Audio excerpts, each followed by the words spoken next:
Hello everyone, I'm Gage. This is my video project for my Unessay for my African American history class at Missouri Western. For this video, I'm going to be representing the black men and women from the time of slavery to modern day.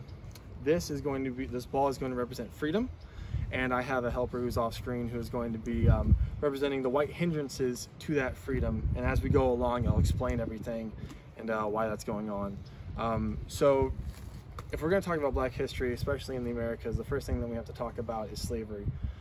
Even in Africa, they were being enslaved by their own kind, and then part of the Atlantic slave trade, they were being brought over here to the Western Hemisphere in the Caribbean, North America, Central America, and other colonies around the world.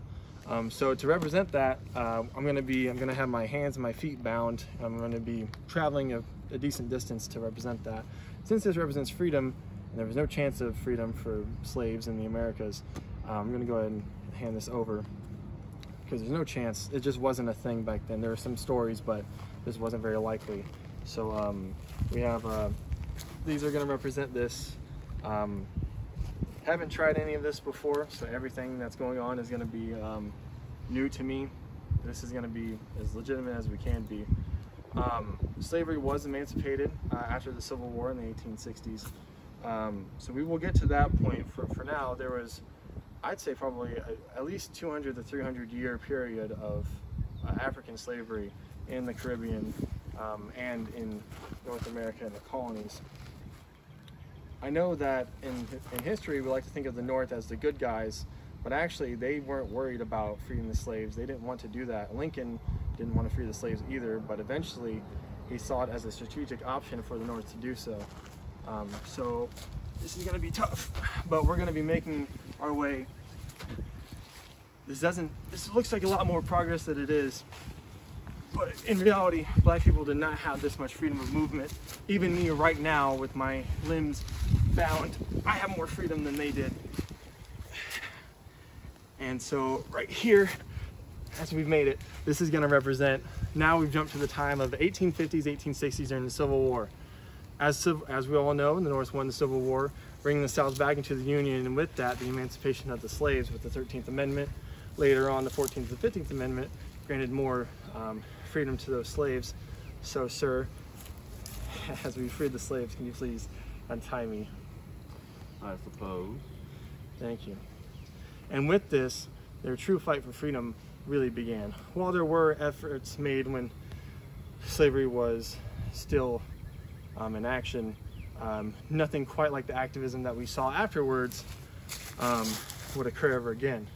Black people had the freedom to move freely from job to job. They were allowed to move. Many, after the Civil War, actually went back to their old slave cities to try to find lost family members. But like I said, there was no activism during slavery as there was during the time after the Civil War. So as we move forward now, we're going to jump to the 1950s.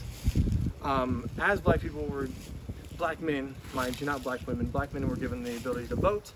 There were things called literacy tests. These literacy tests were put in only for black folks to try to see if they were educated enough to be able to vote. Can I get that ball? You know, my freedom. Thank you, sir. The first step to having true freedom is being allowed to vote. But with these literacy tests, there was always a question on there that was extremely opinionated that would not let these black folks vote. It was typically something about the Constitution, an amendment, or something like that. And based off of their opinion, it actually wasn't based off the opinion, it was based off their race. If they were black, their opinion was wrong. So I think I see someone at a voting booth right here. Sir, I'd like to vote.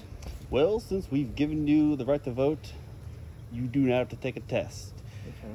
What is your opinion and your thoughts on the Second Amendment?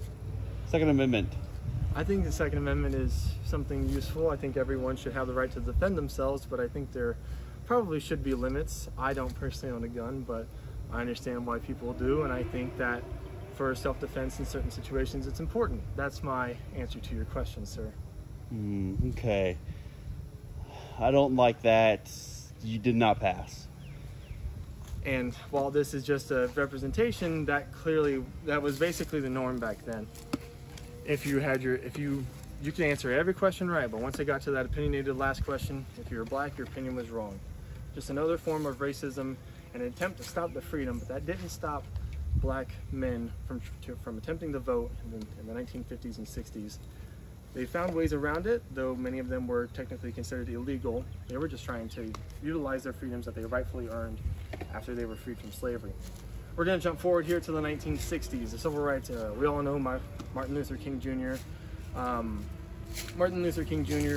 Malcolm X, other activist movements like the Black Panthers.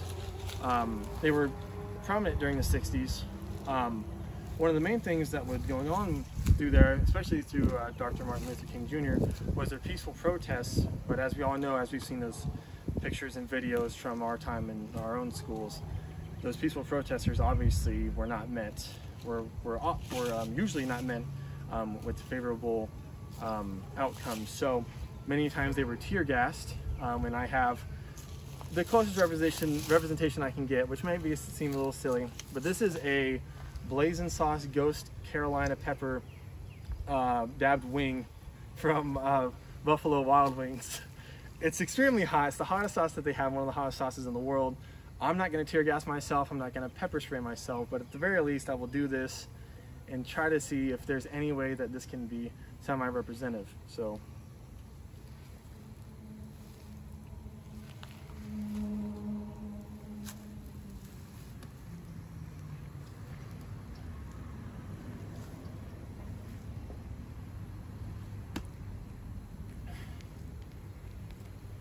that's really hot.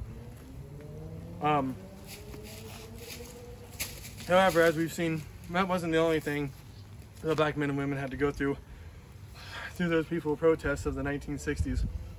Often they would have dogs through white racists and white police officers. They were often had dogs sent after them.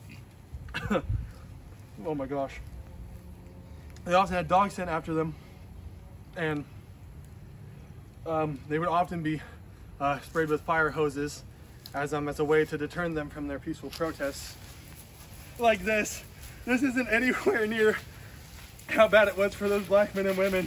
They were being hit with gallons and gallons of water at extreme impacts and pressure, so often so that they would break bones and be flung across streets. I think I rubbed my eye with the chicken wing. Oh my gosh, that's not even as bad as it got for those men and women. And yet through all that, they still held on to the ball. We're gonna jump to the 1980s now, with the war on crime and the war on drugs. Started by Nixon and continued by Reagan with things like the LEAA. As we learned in class, they were attempting to harden the police and stop crime. They saw crime as a threatening to the United States, as the Vietnam War, in tough cases. However, the main thing that they did was that they made being black a crime. They associated race with criminality. And when you do that, that's a clear recipe for racist white police to go and unfairly harass and interrogate innocent black men and women. And we're gonna see now, I see a police officer. Sir, I am... What are you doing out here? Well, why are you all wet? Well, I got sprayed by a hose. You're probably out here stealing stuff, huh? No, sir. Yeah, that's what I thought. No. Get on the ground. Now, no. Resisting. And this is representative of the modern day with police brutality. Black men, hey, I got that on video. Black men and women who would not acquiesce to white police officers' demands would get beaten. And as we've seen with the recent things of George Floyd, Trayvon Martin, and other innocent black men and women being gunned down, that was just representation with the hard roll of cardboard. But the truth is that even through all these examples, people died in order to protect this, to protect their freedom, to resist white hindrances to it, to resist racism. We see that especially people with social media, people who record this stuff, try to get the news out, and with movements like Black Lives Matter, doing everything that they can to help black men and women truly attain true freedom.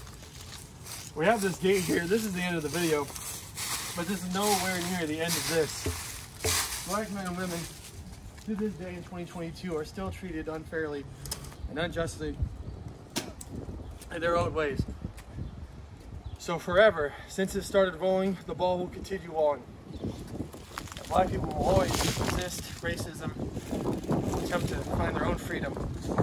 So I hope that this video sort of adequately showed that. I know I don't want to go through that again, and this was not even a quarter, not even a 20th, not even a 10th, not even a 50th, not even a 1000th of what these men and women have gone through their entire history. From slavery to the modern day with Black Lives Matter. Like I said, the ball will always keep rolling and it will never stop.